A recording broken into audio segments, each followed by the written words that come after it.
First of all, thank you so much for talking with me. Your father had Alzheimer's, and it strikes me that even being Bill Gates didn't protect your family from that. Yeah, my dad in his late 80s had real effective Alzheimer's. In those last 5 years, he was quite limited.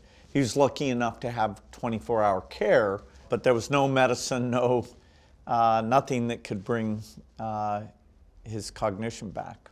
Was that one of the incentives for you to get into this? Yeah, I mean, I'm super interested in health, and through my dad, the mysteries of why haven't we been able to avoid Alzheimer's, I got very curious about that. If we keep funding Alzheimer's, that's a big if. How much have you already invested personally? I put in a bit over $300 million, and I'm going to stay very involved in this. It's an area the government has been very generous. The National Institute of Aging budget has gone up a lot. Now, for the first time, there's a proposal to cut that fairly substantially. So it'll be up to the Congress whether they go along with that.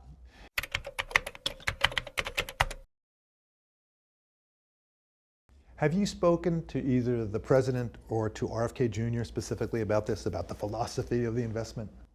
Well, I've said how great U.S. medical research is, and I'm surprised they're proposing a cut. Is this to President Trump directly? Not this issue, no. So you haven't spoken to either of them directly about this?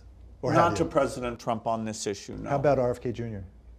I said, hey, what about these cuts? And he said, okay, that's an overall administration policy that he wasn't, personally, that it probably wasn't worth talking about because it had been decided elsewhere. Where are you spending that money, the more than $300 million? Well, I saw on the diagnostic side, I was surprised that there wasn't a focus there. And it's kind of amazing that over a 4-year period, the results of that are far better than I expected. Now you can go into any lab and get this somewhat confusingly named test called P217 beta, tau beta, and it'll tell you your amyloid levels. Mm-hmm. That's very helpful for recruiting for trials. And if it's proven out that taking these antibodies like Leqembi or donanemab early, there's a good chance that will prevent you ever developing Alzheimer's. That's the most optimistic thing, and my funding is to make sure that happens very quickly.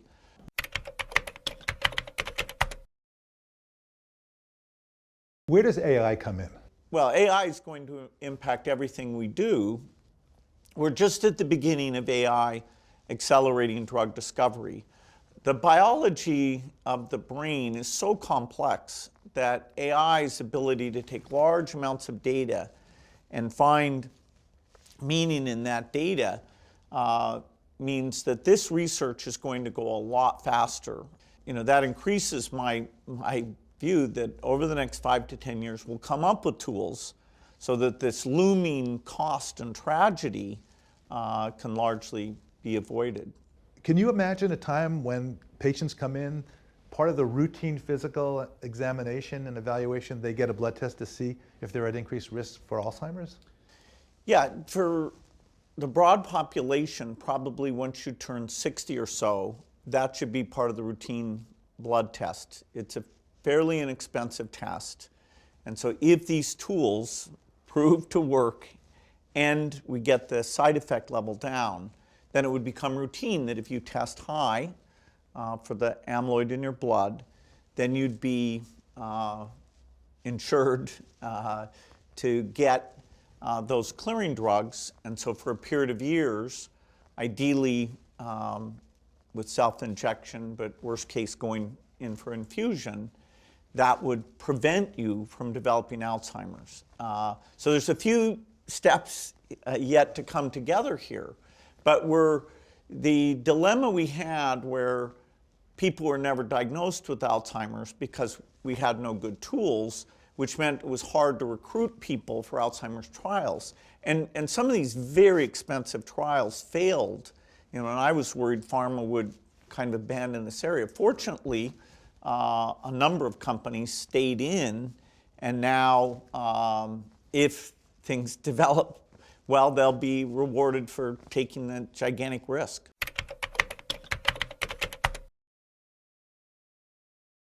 People can really go for a long time with Alzheimer's, and it can be very expensive, not only economically, but emotionally.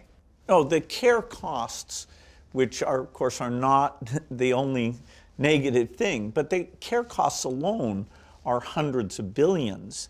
And so, sadly, if a family has somebody with Alzheimer's, they may eventually exhaust that person's savings, and then the government is the one bearing those long-term care costs. And so by avoiding those costs, you can say, wow, Alzheimer's research has a big payback.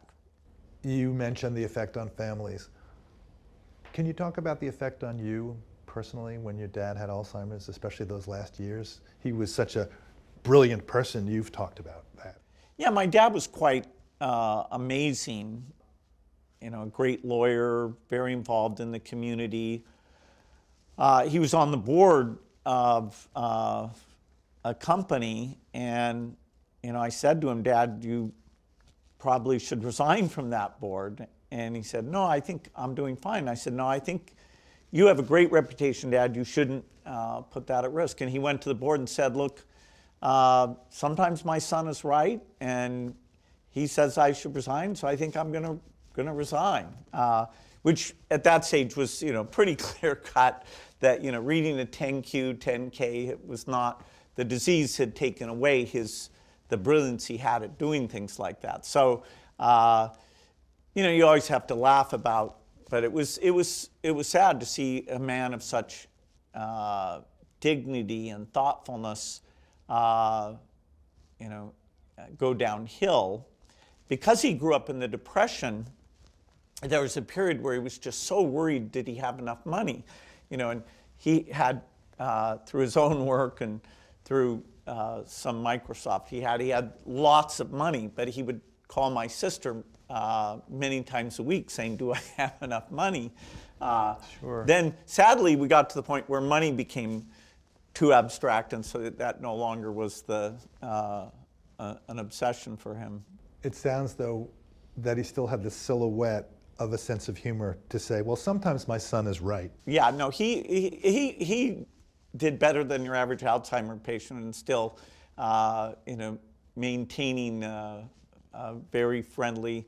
Even he couldn't name his caretakers, but he would say, did they get a meal? Always worried about how they were doing.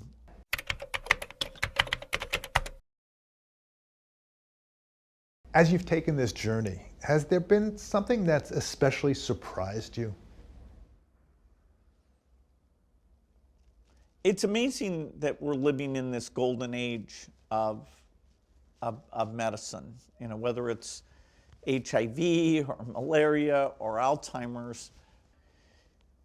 Many people look at some trends in society and they get a little bit negative, and I say to them, okay, what about a society where we can prevent, almost all of Alzheimer's, and your 70s, 80s, even if you're lucky, your 90s, you're, fully capable as a grandparent, or if you want to continue working, and they're like, really?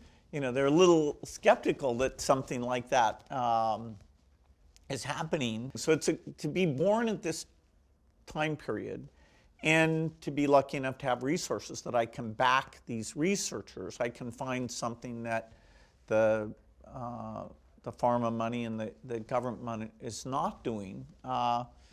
It's kind of wild that I get the opportunity to work with these people. And when you talk about people being surprised that, oh, wow, I didn't realize we had this kind of advance, it makes me think there's stigma attached to Alzheimer's and dementia that really could be an impediment to people even wanting to go out and find out whether they are at risk. Yeah, I mean, it's such a tragic thing to be alive but have your brain not working. So people probably don't talk about, somewhere in their family they're dealing with that.